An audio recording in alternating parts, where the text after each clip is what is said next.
नमस्कार मंडळी, कसे आहात तुम्ही? स्टार प्रवाह परिवार पुरस्कार सोहळा 2025 नुकताच जल्लोषात पार पडला. या पुरस्कार सोहळ्याचं यंदाचं हे 5वं वर्ष होतं. खुमासदार सूत्रसंचालन, धमाकेदार परफॉर्मन्स आणि विनोदी आतिषबाजीने परिपूर्ण अशा या सोहळ्यात आता होऊ दे धिंगाणा या कार्यक्रमाने सर्वोत्कृष्ट कथाबाह्य कार्यक्रमाचा पुरस्कार पटकावला. तर ठरलं तर मग ही मालिका महाराष्ट्राची महामालिका ठरली. प्रेक्षकांनी केलेल्या भरघोस मतदानाच्या माध्यमातून ठरलं तर मग या मालिकेला सलग दुसऱ्या वर्षी महामालिकेचा पुरस्कार बहाल करण्यात आला. विशेष म्हणजे हा पुरस्कार देण्याचा मानही महामालिकेसाठी वोट करणाऱ्या 2 भाग्यवान प्रेक्षकांना देण्यात आला होता.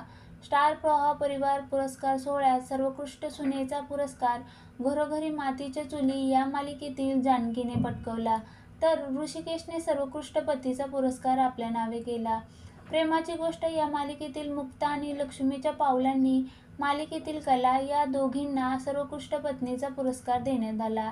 याड लागलं प्रेमाचं मालिकेतील राया आणि मंजिरीने सर्वोत्कृष्ट जोडीचा पुरस्कार जिंकला, तर तू ही रे माझा मितवा या मालिकेतील अर्णव ईश्वरीला सर्वोत्कृष्ट स्टायलिश जोडीचा पुरस्कार मिळाला.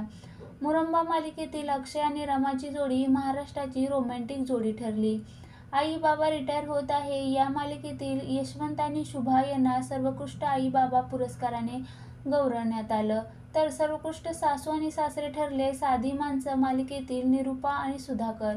यंदा सर्वोत्कृष्ट खलनायिका हा पुरस्कार घरोघरी मातीच्या चुली मालिकेतील ऐश्वर्या आणि ठरलं तर मग मधल्या प्रिया यांना विभागून देण्यात आला.